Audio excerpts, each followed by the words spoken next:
Hello friends, class 9 chapter first कोशिका जीवन की आधारभूत इकाई में आप सभी का स्वागत है।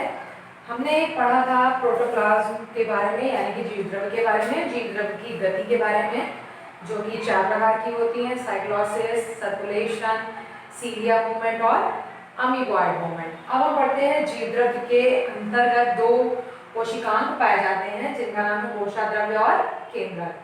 कोशा द्रव्य को कहते हैं साइटोप्लाज्म और केंद्रक को कहते हैं न्यूक्लियस। अब हम बात करते हैं कोशा द्रव्य यानी कि साइटोप्लाज्म की। साइटोप्लाज्म जो होता है वो प्रोटोप्लाज्म का वह भाग होता है। प्रोटोप्लाज्म यहाँ पर जीव द्रव्य को कहा गया है। जीव द्रव्य का वह भाग होता है जो कोशाकला और सेल वॉल से घिरा रहता है तथा केंद्रक को घेरे रखता है। यानी कि जीव द्रव्य का वह भाग, ऐसा भाग जो कोशाकला पाई जाती है कोशिका वृत्ति यानी कि सेल वॉल के नीचे, और ये बनी होती है 4 परतों की। मान लीजिए ये हमारी कोई सेल है, इस सेल में ये अगर हमारी सेल वॉल है, इसके नीचे जो ये परत पाई जा रही है ये हमारी यूनिट मेम्ब्रेन या प्लाज्मा मेम्ब्रेन या सेल मेम्ब्रेन। 3 नाम होते हैं कोशिका कला के। कोशिकाकला भी होता है, कोशिका कला भी होता है, इकाई झिल्ली भी कहा जाता है, और इंग्लिश में प्लाज्मा मेम्ब्रेन, सेल मेम्ब्रेन कहा जाता है। सेल वॉल के ठीक नीचे जो पाई जा रही है मेम्ब्रेन, ठीक नीचे जो भित्ति पाई जा रही है, जो आकृति पाई जा रही है, उसे कोशिकाकला कहेंगे। ये 4 परतों से मिलकर बनी हुई होती है। प्लाज्मा मेम्ब्रेन और सेल वॉल से घिरा रहता है। प्रोटोप्लाज्म का जो ये भाग होगा वो कोशिकाकला यानी प्लाज्मा मेम्ब्रेन और सेल वॉल से घिरा रहेगा तथा केंद्रक को घेरे रहेगा। ये हमारा केंद्रक है और इस केंद्रक को वो घेरे रहेगा, जैसा कि आप इस फिगर में देख सकते हैं। ये हमारा पूरा एक न्यूक्लियस है, पूरा एक केंद्रक है। इसके अंदर ये हमारा भरा हुआ है केंद्रक द्रव्य और ये है हमारा न्यूक्लियोलस यानी कि केंद्रिका। ये केंद्रक को घेरे रहता है। सीधी सी बात आपको जाननी है, कोशा द्रव्य जीव द्रव्य का वह भाग होता है जो केंद्रक को घेरे रहता है, इसीलिए इसको केंद्रक द्रव्य भी कहा जाता है। केंद्रक के पास पाया जाता है, इसलिए ये केंद्रक द्रव्य के नाम से भी जाना जाता है। नेक्स्ट पॉइंट है हमारा मैट्रिक्स। मैट्रिक्स क्या होता है? मैट्रिक्स जो होता है वो कोशा द्रव्य यानी कि साइटोप्लाज्म का आधारीय भाग होता है। आधारीय भाग का मतलब होता है साइटोप्लाज्म जो हमारा मिलकर बना हुआ है वो मैट्रिक्स से मिलकर बना हुआ है। जैसे कि टिश्यू जो है वो कई सारी सेल से मिलकर बने हुए हैं, वैसे ही जो हमारा मैट्रिक्स है, जो हमारा साइटोप्लाज्म यानी कोशा द्रव्य है वो कई सारे मैट्रिक्स से मिलकर बना हुआ, और इन्हीं मैट्रिक्स को हाइलोप्लाज्म कहते हैं। हाइलोप्लाज्म किसे कहते हैं? जो कोशा द्रव्य का आधारीय भाग होता है यानी कि बेस मटेरियल जो होता है साइटोप्लाज्म का, उसे मैट्रिक्स बोलते हैं, और मैट्रिक्स को ही हाइलोप्लाज्म कहा जाता है। हाइलोप्लाज्म एक जीवित यानी कि एक चल, जिसको आप बोल सकते हैं लिविंग ऑर्गेनिज्म। लिविंग है मतलब इसमें गति हो सकती है। रंगहीन यानी कि कोई रंग नहीं होता है। रंगहीन, रंग से हीन, रंग नहीं पाया जाएगा। अर्धपारदर्शी होता है मतलब हाफ ट्रांसपेरेंट होता है। 3 तरह के होते हैं देखने लायक। पारदर्शी एक होता है जिसको आप बोलते हैं ट्रांसपेरेंट, एक होता है अल्पपारदर्शी, और तीसरा होता है अपारदर्शी। पारदर्शी जिसको आप ट्रांसपेरेंट कहते हैं, अल्पपारदर्शी को हाफ ट्रांसपेरेंट या ओपैक बोला जाता है, और अपारदर्शी को बोला जाता है इनट्रांसपेरेंट या अनट्रांसपेरेंट। पारदर्शी में यह है कि आप जैसे कि एक पन्नी ले सकते हैं, पन्नी से आप पूरी दोनों साइड में भी देख सकते हैं। अगर मैं पन्नी लगा रही हूँ यहाँ पर तो मैं उस साइड में भी देख सकती हूँ और इस साइड में भी देख सकती हूँ। अपारदर्शी में ऐसा होता है कि आपको चीजें तो दिखाई देंगी पर वो हल्की दिखाई देंगी। जैसे कि आप छन्नी को ले सकते हैं या किसी दुपट्टे को ले सकते हैं। दुपट्टे से अगर आप बार-बार देखना चाहेंगे तो वो सही से दिखाई नहीं देगा।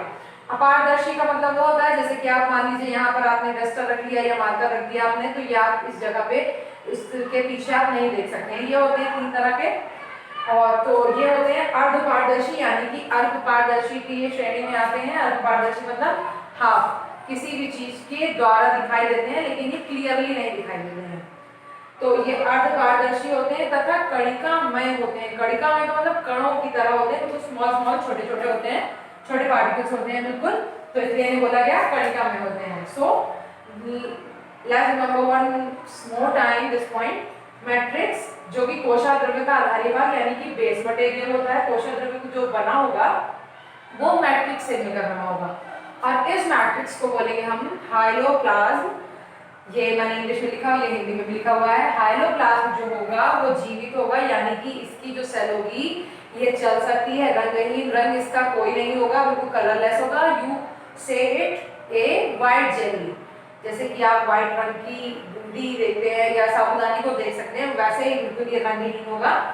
अर्धपारदर्शी का मतलब होता है आधा पारदर्शी, मतलब पूरी तरह से ये दिखाई नहीं देगा, जिसको आप दूसरे शब्दों में अर्धपारदर्शी बोल सकते हैं। तथा कणिका में होता है मतलब छोटे छोटे कणों से मिलकर बना होता है। नेक्स्ट पॉइंट है जटिल संरचना, कॉम्प्लेक्स स्ट्रक्चर। जो साइटोप्लाज्म होता है इसका जो स्ट्रक्चर होता है, इसकी जो संरचना होती है काफी जटिल होती है, काफी कॉम्प्लेक्स होती है, मतलब एक दूसरे में बंधी होती है। ये इजीली रिलीज नहीं होती है, आसानी से ये रिलीज आसानी से इनको अलग नहीं किया जा सकता है। Now next point and last point, सजीव संरचनाएं तथा निर्जीव संरचनाएं भी पाई जा रही हैं। सजीव संरचनाएं जैसे कि इकाई झिल्ली, कोशाकला या कोशिका कला, तीनों नाम एक ही हैं। प्लाज्मा मेम्ब्रेन, सेल मेम्ब्रेन, ठीक, सेल वॉल, राइबोसोम, वैक्यूल्स, ये सारी जितनी भी चीजें हैं इन सबको हम सजीव संरचनाओं में रखेंगे। निर्जीव संरचनाएं वो होंगी जिनमें कोई भी गतियां नहीं पाई जाएंगी। फिर से हम एक बार इसको रिमेम्बर कर लेते हैं। प्रोटोप्लाज्म जीव द्रव्य हमने पढ़ चुके थे हम, और प्रोटोप्लाज्म में दो भाग होते हैं। प्रोटोप्लाज्म के जीव द्रव्य के दो भाग होते हैं, एक होता है कोशा द्रव्य, दूसरा होता है केंद्रक। कोशा द्रव्य को साइटोप्लाज्म बोलते हैं, केंद्रक को न्यूक्लियस बोलते हैं। कोशा द्रव्य साइटोप्लाज्म, प्रोटोप्लाज्म का वह भाग होता है यानी कि जीव द्रव्य का वह भाग होता है जो केंद्रक को घेरे रहता है। इसलिए आप ये याद रखिए, केंद्रक को जो भाग घेरे रहता है जीव द्रव्य का, वह भाग जो केंद्रक को घेरे रहता है कोशा द्रव्य यानी कि साइटोप्लाज्म कहलाता है। फिर इसके बाद आप इसको याद ऐसे रखिए, सेल वॉल और प्लाज्मा मेम्ब्रेन यानी कि कोशिका कला या कोशाकला या इकाई झिल्ली और कोशिका भित्ति से घिरा हुआ होता है के बीच में पाया जाता है ये भाग, ठीक। जो ये द्रव्य पाया जाएगा ये कोशिका भित्ति यानी कि सेल वॉल और प्लाज्मा मेम्ब्रेन के बीच में पाया जाने वाला भाग होगा और केंद्रक को घेरे रहेगा पूरी तरह से। केंद्रक जो क्या होगा, इस जेली से घिरा रहेगा। मैट्रिक्स जो होगा, मैट्रिक्स बोलते हैं कोशा द्रव्य का आधारी भाग, मतलब बेस मटेरियल जो होता है साइटोप्लाज्म का, साइटोप्लाज्म जिससे मिलकर बना होता है उसे मैट्रिक्स बोलते हैं। और इसी मैट्रिक्स को हाइलोप्लाज्म बोला जाता है। हाइलोप्लाज्म जो होता है वो एक जीवित यानी कि living cell, living organ, living character होता है। रंगहीन यानी कि इसमें रंग नहीं पाया जाता है। अर्धपारदर्शी यानी कि आधा पारदर्शी होता है, मतलब हम पूरी तरह से आर पार नहीं देख सकते हैं। तथा कणिकामय होता है, मतलब छोटे छोटे कणों से मिलकर बना होता है। फिर थर्ड पॉइंट है, ये जटिल संरचना होती है यानी कि एक कॉम्प्लेक्स स्ट्रक्चर होता है, बहुत ही जटिल संरचना होती है। इसको आप आसानी से स्प्रेड आउट यानी कि आसानी से इसको फैला नहीं सकते, आसानी से सुलझा नहीं सकते हैं। एंड लास्ट पॉइंट, सजीव संरचनाएं और निर्जीव संरचनाएं भी पाई जाती हैं। सजीव संरचनाओं को बोला जाता है लिविंग स्ट्रक्चर ऑर्गेनेल्स, और इसको दूसरे शब्दों में हम सजीव अंतवस्तुएं भी कह सकते हैं। सजीव अंतवस्तुएं और निर्जीव संरचनाओं को निर्जीव अंतवस्तुएं भी कहा जा सकता है। सजीव संरचनाओं में जैसे कि हमें बताया इकाई झिल्ली, राइबोसोम, अंतःप्रद्रवी जालिका यानी एंडोप्लाज्मिक रेटिकुलम, वैक्यूल्स, ये सब चीजें पाई जाती हैं। अब हम अपने नेक्स्ट टॉपिक पे बात करते हैं जिसका नाम है केंद्रक, और वो भी है हमारा जीव द्रव्य का दूसरा भाग। जीव द्रव्य का पहला भाग कोशा द्रव्य हमने पढ़ लिया है। अब हम दूसरा पॉइंट यानी कि केंद्रक के बारे में फोकस करने जा रहे हैं। चलिए देखते हैं व्हाट इज केंद्रक या व्हाट इज न्यूक्लियस। अब हम देखते हैं केंद्रक के विषय में यानी कि न्यूक्लियस के विषय में, जिसको नाभिक भी बोला जाता है। केंद्रक यानी न्यूक्लियस की खोज रॉबर्ट ब्राउन ने 1831 में की थी। केंद्रक का दूसरा नाम नाभिक भी है। रॉबर्ट ब्राउन ने 1831 में केंद्रक की खोज की थी, इसका दूसरा नाम है नाभिक। ये सभी जैविक क्रियाओं को नियंत्रित करता है, यानी कि इसका मतलब यह है कि जितनी भी शरीर में जैविक क्रियाएं, जितनी भी शरीर में जैविक क्रियाएं हो रही हैं, श्वसन, दहन, उत्सर्जन, जितनी भी क्रियाएं हो रही हैं, उन सभी को नियंत्रित करने का काम कौन करता है? केंद्रक करता है। और इसी कारण इसको नियंत्रण कक्ष भी कहा जाता है। यानी कंट्रोल रूम, नियंत्रण कक्ष, कंट्रोल रूम के नाम से भी इसको जाना जाता है। इसको केंद्रक को, क्योंकि ये सभी जैविक क्रियाओं को नियंत्रित करता है, इस कारण इसे कहा जाता है कंट्रोल रूम यानी नियंत्रण कक्ष। और केंद्रक का दूसरा नाम होता है नाभिक, जिसकी खोज रॉबर्ट ब्राउन ने 1821 में की थी। फिर हम आते हैं केंद्रक के बारे में। केंद्रक के कितने भाग होते हैं? केंद्रक के मुख्य रूप से 4 भाग होते हैं। पहला भाग होता है केंद्रक कला यानी कि न्यूक्लियर मेम्ब्रेन, दूसरा भाग होता है केंद्रिका यानी कि न्यूक्लियोलस, तीसरा भाग होता है केंद्रक द्रव्य यानी न्यूक्लियोप्लाज्म, और चौथा भाग होता है क्रोमेटिन तंतु यानी क्रोमेटिन थ्रेड। फिर से देख लेते हैं। रॉबर्ट ब्राउन ने 1831 यानी 1831 में केंद्रक की खोज की थी, जिसको उन्होंने नाभिक भी कहा था। नाभिक या केंद्रक सभी जैविक क्रियाओं को नियंत्रित करता है, जिस कारण उसे नियंत्रण कक्ष या कंट्रोल रूम भी कहा जाता है। केंद्रक के 4 भाग होते हैं, केंद्रक कला न्यूक्लियर मेम्ब्रेन, केंद्रिका न्यूक्लियोलस, केंद्रक द्रव्य न्यूक्लियोप्लाज्म, क्रोमेटिन तंतु यानी क्रोमेटिन थ्रेड। अब हम बात करते हैं केंद्रक कला की। केंद्रक कला यानी न्यूक्लियर मेम्ब्रेन। न्यूक्लियर मेम्ब्रेन जो होती है वो एक तरह की इकाई झिल्ली होती है। इकाई झिल्ली यानी कि यूनिट मेम्ब्रेन होती है, ये यूनिट मेम्ब्रेन से घिरी हुई होती है, जिसे न्यूक्लियर मेम्ब्रेन या केंद्रक कला कहते हैं। केंद्रक कला जो होती है वो 90 एंगस्ट्रॉम मोटी होती है। 90 एंगस्ट्रॉम मोटी, 1 एंगस्ट्रॉम बराबर होता है दोस्तों 10⁻⁻10 मीटर। दैट मीन 1 मीटर से भी छोटा, इतनी इसकी मोटाई होती है केंद्रक कला की, जिसको न्यूक्लियर मेम्ब्रेन बोलते हैं। और इन दोनों इकाइयों के बीच में, यानी कि 2 इकाइयां जो होंगी, ये आपके न्यूक्लियर मेम्ब्रेन, इन दोनों इकाइयों के बीच की जो दूरी होगी वो 200 to 400 एंगस्ट्रॉम की दूरी होगी। और इनकी जो ये चीज मोटाई बताई गई है, ये बताई गई है 10 एंगस्ट्रॉम, सॉरी 90 एंगस्ट्रॉम।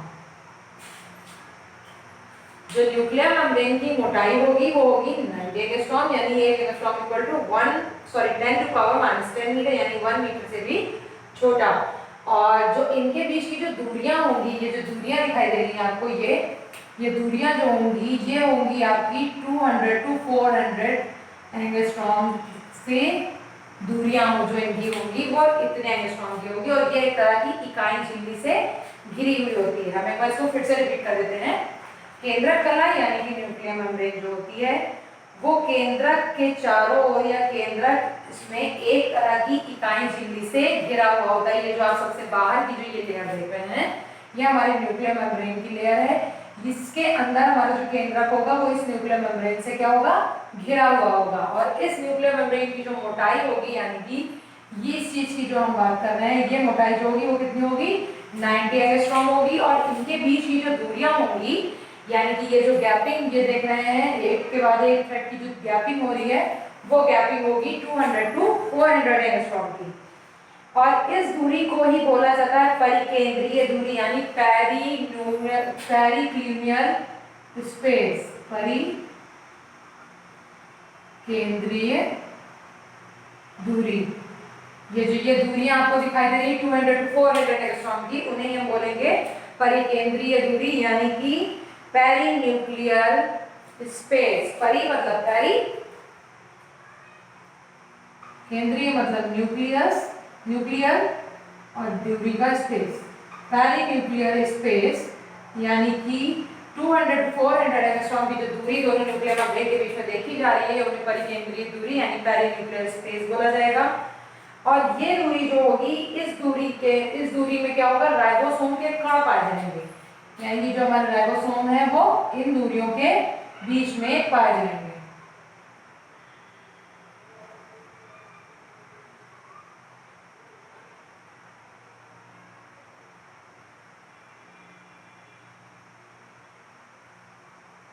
यहाँ पे जो ये पाए जा रहे हैं हमारे, ये पाए जाएंगे क्या, हमारे राइबोसोम, इन्हीं के कण यहाँ पर पाए जाएंगे।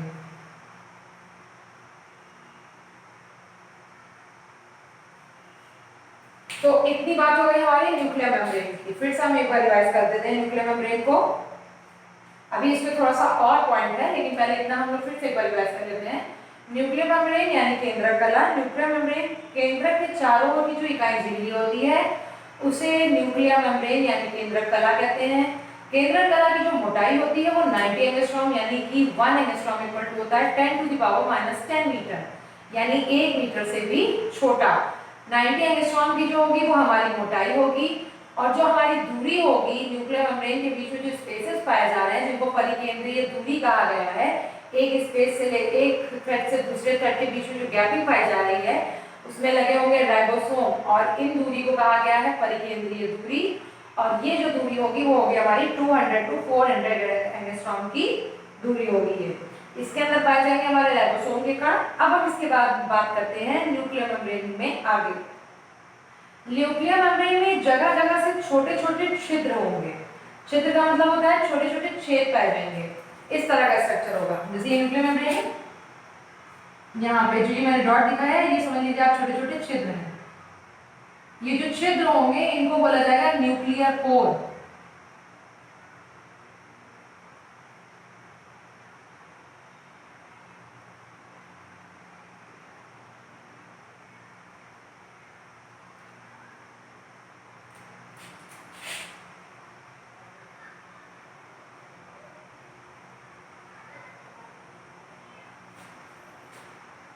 न्यूक्लियर मेम्ब्रेन में जगह जगह पर छोटे छोटे छिद्र पाए जा रहे हैं जिन्हें न्यूक्लियर पोर या केंद्रीय छिद्र भी कहा जाएगा। केंद्रीय छिद्र भी कह सकते हैं हिंदी में इसको।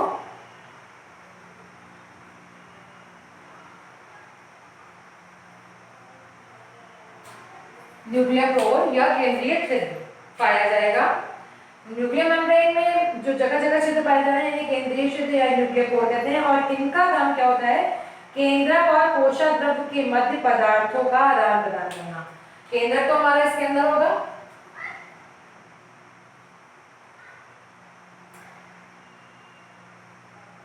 केंद्रक, और बाहर जो भरा होगा वो क्या होगा हमारा? कोशक द्रव्य यानी कि साइटोप्लाज्म।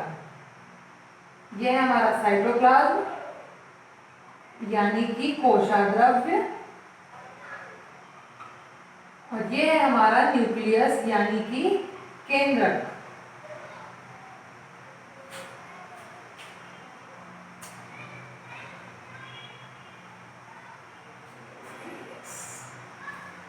जो केंद्रक होगा और कोशक द्रव्य जो होगा उसके बीच जो खाद्य पदार्थों का आदान प्रदान करना होगा वो इन पोरों के द्वारा यानी कि न्यूक्लियर पोर के द्वारा ही संभव होगा। अब हम इस आकृति को या इस स्ट्रक्चर को हम फिर से एक बार रिकॉग्नाइज या रिमेंबर कर लेते हैं। केंद्रक कला यानी न्यूक्लियर मेम्ब्रेन। न्यूक्लियर मेम्ब्रेन एक प्रकार की इकाई झिल्ली होती है जो कि केंद्रक के चारों ओर पाई जाती है।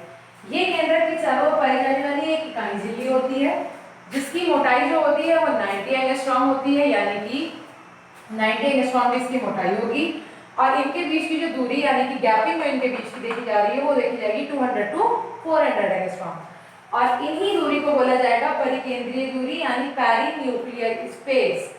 और इन दूरी ये जो दूरी होगी इनको परिकेंद्रीय दूरी या पेरीन्यूक्लियर स्पेस बोले जाएंगे। इन न्यूक्लियर मेम्ब्रेन के अंदर एक छोटे छोटे छिद्र होंगे और इन छिद्रों को बोला जाएगा न्यूक्लियर पोर। और ये गैपिंग होगी परिकेंद्रीय दूरी जो होगी इनके बीच की जो गैपिंग देखी जा रही है, जो दूरी देखी जा रही है, उन दूरियों के बीच में लगा होगा क्या हमारा होगा? राइबोसोम पाए जाएंगे हमारे। और जो न्यूक्लियर मेम्ब्रेन में जो छिद्र पाए जा रहे हैं उन्हें बोला जाएगा न्यूक्लियर पोर यानी केंद्रीय छिद्र। और इन छिद्र का काम क्या होगा? साइटोप्लाज्म यानी कोशिका द्रव्य और न्यूक्लियस के बीच जो भी खाद्य पदार्थ है उनका आदान प्रदान करने का कार्य क्या होगा? न्यूक्लियर पोर यानी केंद्रीय छिद्र का होगा। फिर से एक बार बता देते हैं हम। केंद्रक कला न्यूक्लियर मेम्ब्रेन एक प्रकार की यूनिट मेम्ब्रेन या इकाई झिल्ली होती है जो कि केंद्रक को घेरे रखती है। ये इकाई झिल्ली 90 एंगस्ट्रॉम मोटी होती है और इनके बीच ये जगह जगह पर कटी हुई होती है, या देखा जाए तो जगह जगह पर बटी हुई होती है। ये जो बटी हुई न्यूक्लियर मेम्ब्रेन होती है इनके बीच की जो दूरियां होती हैं या दूर होती हैं, आप बोल सकते हो जो ये बीच बीच में जो ये दूर होती है और इनके बीच की जो गैपिंग है या दूरी है, जो स्पेस है वो 200 से 400 एंगस्ट्रॉम का होता है। और ये जो दूरी है या स्पेस है इसे बोला जाएगा पेरीन्यूक्लियर स्पेस यानी परिकेंद्रीय दूरी। और ये जो दूरी होगी इसी के बीच में लगे होंगे हमारे राइबोसोम, और राइबोसोम के जो कण पाए जाएंगे वो इन्हीं दूरियों के बीच में पाए जाएंगे। फिर अगली बात हमने बताई न्यूक्लियर मेम्ब्रेन यानी कि केंद्रक कला जो होगी उसमें बीच बीच में छिद्र होंगे, छोटे छोटे छिद्र यानी कि छेद होंगे, पोर होंगे, और इन पोर को बोला जाएगा न्यूक्लियर पोर यानी केंद्रीय छिद्र।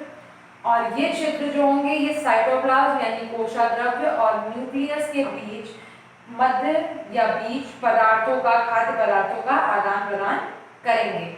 अब हम नेक्स्ट देखते हैं केंद्रिका यानी कि न्यूक्लियोलस को। न्यूक्लियोलस क्या होता है?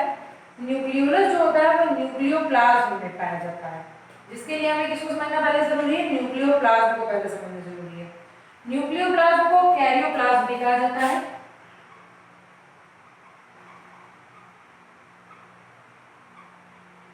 कैरियोप्लाज्म कैरियो बना है कैरियन से, और कैरियन का मतलब होता है न्यूक्लियस।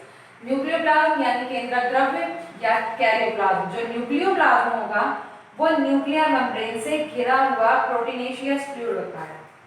अब बात करते ही ये हमारी न्यूक्लियर मेम्ब्रेन, इससे घिरा हुआ एक प्रोटीनेशियस फ्लूइड होगा। फ्लूइड मतलब होता है द्रव्य होगा।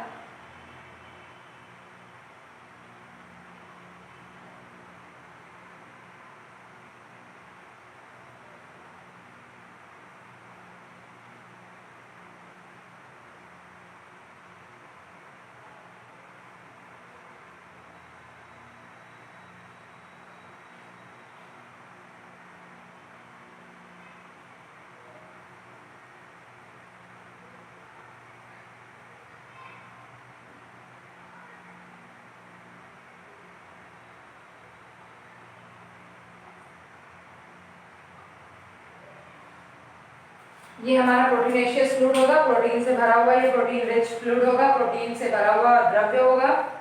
ये द्रव्य जो होगा इसे ही न्यूक्लियोप्लाज्म या कैरियोप्लाज्म कहा जाएगा, और ये न्यूक्लियर मेम्ब्रेन से घिरा हुआ होगा। इसका मतलब आप कह सकते हैं न्यूक्लियर मेम्ब्रेन के नीचे पाया जाएगा, ठीक है। और ये जो होंगे इसके अंदर कई सारे एंजाइम, न्यूक्लिक एसिड, राइबोसोम और अन्य तरह के प्रोटीन पाए जाएंगे। इसके अंदर एंजाइम, न्यूक्लिक एसिड जिसको डीएनए और आरएनए के नाम से आप जानते हैं, न्यूक्लिक एसिड को, न्यूक्लिक एसिड, राइबोसोम और अन्य तरह के प्रोटीन भी पाए जाएंगे। और ये जो प्रोटीन होंगे, ये प्रोटीनेशियस फ्लूइड जो होगा इसे ही बोला जाएगा क्या? कैरियोप्लाज्म या न्यूक्लियोप्लाज्म। ये बहुत सीधा सा है। न्यूक्लियर मेम्ब्रेन या केंद्रक कला के ठीक नीचे पाई जाने वाली जो प्रोटीनेशियस फ्लूइड यानी कि प्रोटीन से भरा हुआ जो द्रव्य होगा उसे कहा जाएगा न्यूक्लियोप्लाज्म या कैरियोप्लाज्म या केंद्रक द्रव्य। ये जो द्रव्य होगा ये एंजाइम, न्यूक्लिक एसिड, राइबोसोम और अन्य तरह के प्रोटीन को भी क्या किए रहेगा? अपने अंदर संचित किए रहेगा, इसमें पाए जाएंगे। और न्यूक्लियोप्लाज्म जो होगा वो ट्रांसपेरेंट होगा, होमोजेनस होगा और कोलाइडी होगा। ट्रांसपेरेंट का मतलब होगा पारदर्शी। ये जो न्यूक्लियोप्लाज्म होगा ये हमारा कैसा होगा? न्यूक्लियोप्लाज्म जो पारदर्शी होगा, मतलब आर पार दिखाई देगा, बिल्कुल व्हाइट प्योर क्रिस्टल की तरह होगा। फिर दूसरा है होमोजीनियस यानी कि समांगी मिश्रण होगा। किसी भी चीज में अगर मिला दिया जाए तो वो समांगी होगा। दो चीजें होती हैं, समांगी और विषमांगी, केमिस्ट्री का टर्म है। समांगी को कहा जाता है होमोजीनियस और विषमांगी को कहा जाता है हेट्रोजीनियस। होमो मतलब एक जैसा। जैसे मान लीजिए आपने पानी और चीनी का घोल मचाया, पानी और चीनी का घोल लिया, तो वो जो मिश्रण तैयार होगा वो हमारा कैसा होगा? समांगी मिश्रण होगा, क्योंकि पानी में जो चीनी होगी वो पूरी तरह से घिल चुकी होगी। बट अगर आपने पानी लिया और बालू ले ली यानी सैंड, तो ये पूरी तरह से एक दूसरे में मिलेगी नहीं। तो इस तरह का जो मिश्रण होगा वो विसमांगी मिश्रण होगा यानी कि हेट्रोजेनस मिक्सचर होगा। तो न्यूक्लियोप्लाज्म या कैरियोप्लाज्म या केंद्रक द्रव्य जो होगा वो हमारा कैसा होगा? होमोजीनियस यानी कि पानी और चीनी की तरह का मिश्रण होगा, यानी कि ये पूरी तरह से जिस भी चीज में मिलाया जाए पूरी तरह से मिल जाएगा। और कोलाइडी होगा। कोलाइडी का मतलब थोड़ा सा थिक होगा। कोलाइडी विलय जो होता है इसमें सॉल्वेंट की जो मात्रा होगी, मतलब जो विलेय की मात्रा होगी वो अधिक होगी विलायक की मात्रा से। फिर से एक बार इसको रिमेंबर कर लेते हैं। न्यूक्लियोप्लाज्म केंद्रक द्रव्य, केंद्रक द्रव्य को ही न्यूक्लियोप्लाज्म या कैरियोप्लाज्म कहा जाता है। कैरियो का मतलब होता है कैरियन से लिया गया, और कैरियन का मतलब होता है केंद्रक। कैरियोप्लाज्म यानी कि कैरियोप्लाज्म न्यूक्लियोप्लाज्म जो है ये हमारा न्यूक्लियर मेम्ब्रेन के नीचे पाया जाने वाला एक प्रोटीनेशियस फ्लूइड होता है, जिसके अंदर enzyme, ribosome, amino acid, nucleic acid और अन्य तरह के प्रोटीन पाए जाते हैं। न्यूक्लियोप्लाज्म जो होता है वो पूरी तरह से पारदर्शी होता है, यानी कि ट्रांसपेरेंट होता है।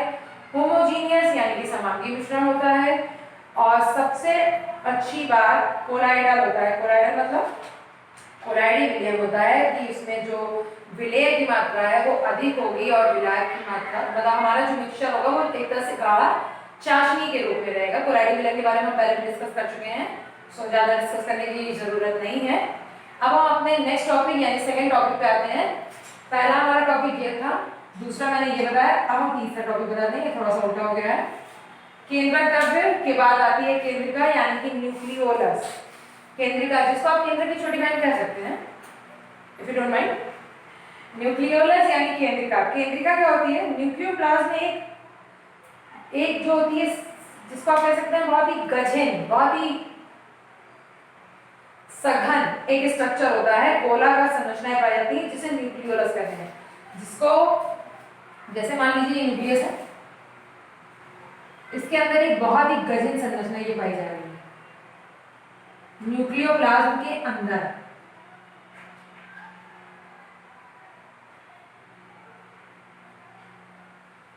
एक गहन संरचना पाई जा रही है जिसको हम बोलेंगे क्या, सॉरी ये गलत हो गया था, न्यूक्लियस, यहाँ पे होगा न्यूक्लियोलस।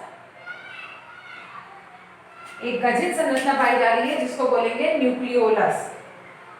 न्यूक्लियोलस यानी कि केंद्रिका। केंद्रिका जो होगी वो हमारी कहाँ पाई जाएगी? न्यूक्लियोप्लाज्म के अंदर एक गहन संरचना, एक सघन संरचना होती है, और ये कैसी होती है? गोलाकार, यानी गोल होगी ये संरचनाएं, और इस तरह की जो संरचना होगी उसको बोलेंगे हम न्यूक्लियोलस यानी कि केंद्रिका। और ये जो केंद्रिका होती है ये किसकी बनी होती है? P+RNA। याद करने का ये तरीका है। P means protein, RNA means ribonucleic acid. Okay, protein और आरएनए की बनी हुई होती है हमारी ये न्यूक्लियोलस जो होती है, यानी कि केंद्रिका जो होती है वो हमारी प्रोटीन और आरएनए की बनी हुई एक सघन गोलाकार संरचना होती है, जो कि न्यूक्लियोप्लाज्म यानी कि केंद्रक द्रव्य के अंदर पाई जाती है। ये एक तरह से इसमें यूनिट मेम्ब्रेन नहीं पाई जाती, जैसे कि हमारे न्यूक्लियस के बाहर एक यूनिट मेम्ब्रेन पाई जाती है, जिसको हमने क्या बोला था? जिसको हमने बोला था न्यूक्लियर मेम्ब्रेन। न्यूक्लियस के बाहर जो पाई जा रही है मेम्ब्रेन वो बोली जा रही है न्यूक्लियर मेम्ब्रेन। वैसे ही न्यूक्लियोलस के बाहर कोई ऐसी इकाई झिल्ली या कोई ऐसी स्ट्रक्चर नहीं पाया जा रहा है, कोई ऐसी मेम्ब्रेन नहीं पाई जा रही है, तो इसलिए ये जो होता है ये फ्रीली होते हैं पूरी तरह से। इनके बाहर कोई भी यूनिट मेम्ब्रेन, कोई भी प्लाज्मा मेम्ब्रेन, कोई भी सेल मेम्ब्रेन नहीं पाई जाती है। और ये जो होती हैं न्यूक्लियोलस, ये क्या करती हैं? राइबोसोम के निर्माण से संबंधित होती है, यानी कि राइबोसोम जो होगा उसका काम करेंगी, क्योंकि इसमें क्या पाया जा रहा है? आरएनए पाया जा रहा है, इसलिए ये काम भी क्या करेंगी? तो राइबोसोम का करेंगी। केंद्रिका यानी न्यूक्लियोलस केंद्रक द्रव्य यानी न्यूक्लियोप्लाज्म या कैरियोप्लाज्म के अंदर पाई जाती हैं। ये गोलाकार सघन संरचनाएं होती हैं। ये संरचनाएं जो होती हैं प्रोटीन और आरएनए यानी कि प्रोटीन प्लस राइबोन्यूक्लिक एसिड की बनी हुई होती हैं, और ये जो होती हैं इनके बाहर कोई भी प्रकार की unit membrane, plasma membrane, cell membrane, तीनों एक ही नाम है जिसकी इनकी होती है इकाई झिल्ली या कोशिका झिल्ली। हिंदी में आप बोल सकते हैं इकाई झिल्ली भी होगा और कोशिका झिल्ली होगा, तो कहीं कंफ्यूज मत होइएगा, दोनों एक ही चीज के बारे में पूछा जा रहा है। सेल मेम्ब्रेन, प्लाज्मा मेम्ब्रेन या यूनिट मेम्ब्रेन, ये तीनों भी अगर पूछा जाएगा इंग्लिश में तो वो भी एक ही चीज के बारे में पूछा जा रहा है। तो इसके बाहर यूनिट मेम्ब्रेन यानी कि प्लाज्मा मेम्ब्रेन यानी कि सेल मेम्ब्रेन नहीं पाई जाती है। प्रोटीन और आरएनए के ये बने हुए होते हैं, और ये क्या काम करवाती हैं? आरएनए यानी कि राइबोसोम से संबंधित कार्य को करवाती हैं। कौन? न्यूक्लियोलस यानी कि हमारी केंद्रिका। अब बच गया हमारा क्रोमैटिन तंतु यानी कि क्रोमैटिन थ्रेड। क्रोमैटिन थ्रेड जो होता है ये सबसे इंपॉर्टेंट पार्ट होता है न्यूक्लियस का, यानी केंद्र का सबसे जरूरी, सबसे महत्वपूर्ण भाग होता है न्यूक्लियोलस का, which made up of nucleoprotein, जो न्यूक्लियोप्रोटीन से मिलकर बना हुआ होगा। और ये जो क्रोमैटिन तंतु होते हैं, क्रोमैटिन धागे होते हैं, वो कुछ इस तरह से सेल में पाए जाते हैं।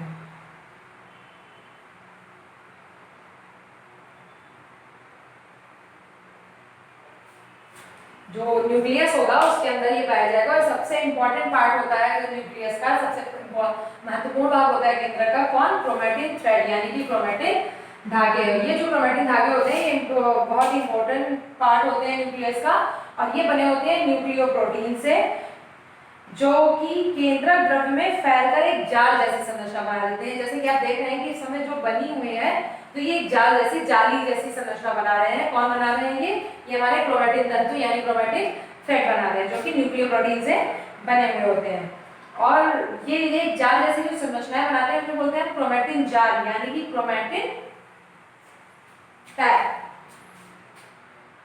ये जो बनाते हैं ये बनाते हैं क्रोमैटिन जाल।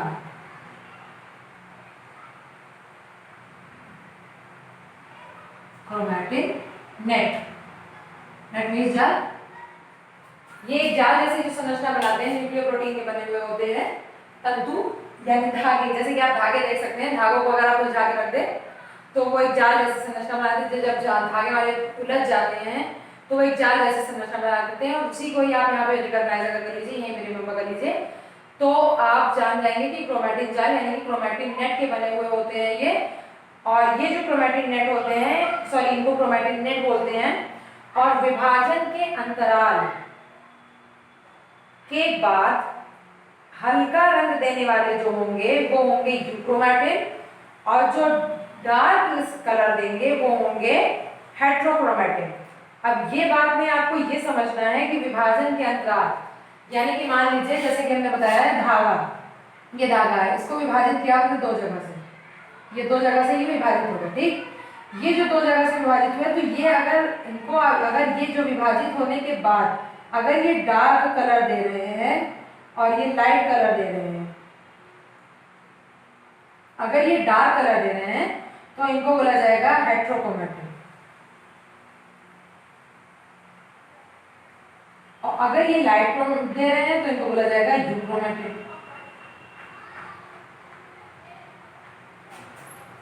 विभाजन के अंतराल, मैंने ये बोला है कि विभाजन के अंतराल जब ये धागे विभाजित हो जाते हैं तो अगर ये गहरा रंग दे रहे हैं तो ये हो जाएंगे हेट्रोक्रोमैटिन बोले जाएंगे।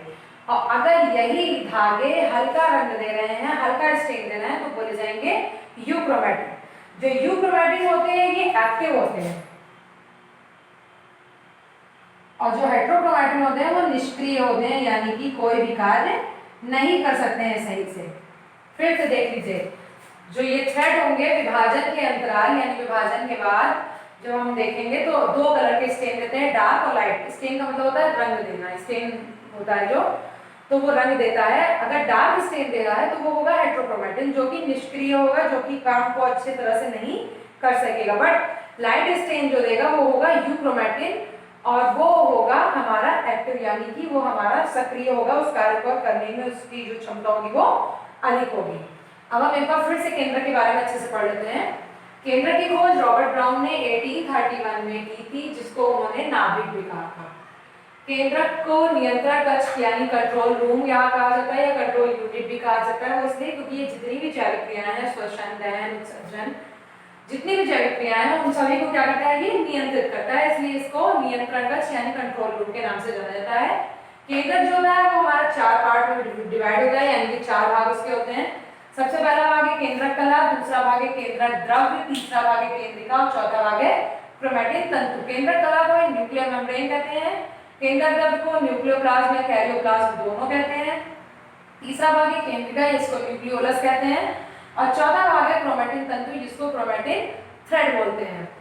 जो सबसे पहले भाग में हम डिस्कस करते हैं केंद्रक कला यानी न्यूक्लियर मेम्ब्रेन। न्यूक्लियर मेम्ब्रेन जो होती है ये हमारी क्या होती है, 90% ये केंद्र के बाहर की जो होती है वो यूनिट मेम्ब्रेन या इकाई झिल्ली होती है। और ये जो इकाई झिल्ली होती है ये 90 एंगस्ट्रॉम मोटी होती है और इसकी जो इसमें बीच में स्पेसेस जो होते हैं वो स्पेस जो होंगे वो 200 to 400 एंगस्ट्रॉम तक उनकी स्पेस की जो दूरी होगी वो 200 से 400 एंगस्ट्रॉम होगी और इन्हीं दूरी को बोला जाता है पेरिन्यूक्लियर स्पेस यानी कि परिकेंद्रीय दूरी। और इन दूरियों के बीच में लगा होता है हमारा राइबोसोम और ये राइबोसोम लगा हुआ होता है। फिर हमने बताई थी दूसरी बात कि इसमें जो न्यूक्लियर मेम्ब्रेन जो होगी इसमें बीच बीच में छिद्र पाए जाएंगे जिसको केंद्रीय छिद्र या न्यूक्लियर पोर कहते हैं। और ये न्यूक्लियर पोर जो होगा वो क्या करता है कोशाद्रव्य और केंद्रक के बीच में खाने का या खाद्य पदार्थों का आदान प्रदान करता है। फिर इसके बाद हमने बात की थी केंद्रक द्रव्य यानी कि न्यूक्लियोप्लाज्म या कैरियोप्लाज्म की। न्यूक्लियोप्लाज्म जो होता है वो न्यूक्लियर मेम्ब्रेन से घिरा हुआ होता है और न्यूक्लियर मेम्ब्रेन से घिरा हुआ एक प्रोटीनेशियस फ्लूइड होता है यानी प्रोटीन से युक्त द्रव्य होता है जिसको न्यूक्लियोप्लाज्म कहा जाता है। न्यूक्लियस को कैरियन भी कहने के कारण इसका नाम कैरियोप्लाज्म भी पड़ा है। यहाँ पर लिखा हुआ है जो ये कैरियोप्लाज्म न्यूक्लियोप्लाज्म जो होता है वो न्यूक्लियर मेम्ब्रेन के ठीक नीचे प्रोटीनेशियस फ्लूइड जो पाया जा रहा है उसे केंद्रक द्रव्य यानी न्यूक्लियोप्लाज्म कहा गया है। ये न्यूक्लियोप्लाज्म जो होगा ये प्रोटीनेशियस फ्लूइड होगा जिसके अंदर एंजाइम, राइबोसोम, न्यूक्लिक एसिड और कई सारे प्रोटीन फिल होंगे। और ये जो न्यूक्लियोप्लाज्म होगा ये कैसा होगा ट्रांसपेरेंट यानी पारदर्शी होगा, होमोजीनियस यानी कि समांगी होगा और कोलाइडी यानी कि थोड़ा थिक यानी कि जेली लाइक स्ट्रक्चर होगा। ये बात हो गई केंद्रक द्रव्य की। अब हम बात करते हैं केंद्रिका यानी न्यूक्लियोलस की। न्यूक्लियोलस जो कि इसके बाहर कोई भी यूनिट मेम्ब्रेन नहीं पाई जाती और ये पाया जाता है न्यूक्लियोप्लाज्म के अंदर पाया जा रहा है न्यूक्लियोलस जिसको हमने बताया था कि केंद्रक की छोटी बहन है केंद्रिका, इसको आप नाम याद रख सकते हैं। तो केंद्रक की जो छोटी बहन है न्यूक्लियोलस ये न्यूक्लियोप्लाज्म के अंदर या कैरियोप्लाज्म के अंदर पाई जाती है। इसके बाहर न्यूक्लियर की तरह कोई भी यूनिट मेम्ब्रेन नहीं पाई जा रही है। तो ये जो होती है ये पूरी कोई भी इनमें यूनिट मेम्ब्रेन नहीं पाई जाती है और ये प्रोटीन प्लस आरएनए यानी प्रोटीन प्लस राइबोन्यूक्लिक एसिड से बनी हुई होती है जो कि राइबोसोम का निर्माण करती है। और ये एक गोलाकार सघन संरचना होती है जिसको हमने क्या बोला है केंद्रिका। अब लास्ट पॉइंट जो है हमारा क्रोमैटिन थ्रेड यानी कि क्रोमैटिन तंतु। क्रोमैटिन तंतु जो होते हैं वो हमारे सबसे इंपॉर्टेंट पार्ट होते हैं न्यूक्लियस का जो केंद्रक का सबसे महत्वपूर्ण भाग होते हैं। और ये जो होते हैं ये न्यूक्लियोप्रोटीन से मिलकर बने हुए होते हैं। कौन क्रोमैटिन तंतु जो बने होंगे हमारा वो न्यूक्लियोप्रोटीन से मिलकर बने हुए होते हैं। न्यूक्लियोप्रोटीन से मिलकर बने हुए होते हैं हमारे क्रोमैटिन तंतु। और क्रोमैटिन जो ये कई सारे क्रोमैटिन होते हैं तो ये मिलकर एक जाल जैसी संरचनाएं बना देते हैं। कई सारे जो क्रोमैटिन होंगे वो एक जगह पर मिलकर फैलाकर एक जाल जैसी संरचनाएं बनाएंगे उन्हें क्रोमैटिन जाल या क्रोमैटिन नेट बोलेंगे। ये क्रोमैटिन जाल जब विभाजित होते हैं तो विभाजन के बाद ये दो कलर के स्टेन देते हैं, दो कलर का रंग देते हैं, एक डार्क देते हैं और एक लाइट कॉम्प्लेक्शन देते हैं। जो डार्क कॉम्प्लेक्शन देंगे या डार्क कलर देंगे वो हेटेरोक्रोमैटिन कहलाएंगे और जो लाइट कॉम्प्लेक्शन यानी लाइट कलर देंगे वो यूक्रोमैटिन कहलाएंगे। और ये होंगे पूरी तरह से एक्टिव और ये होंगे पूरी तरह से डीएक्टिव मतलब निष्क्रिय होंगे, बिल्कुल कोई भी कार्य के नहीं होंगे।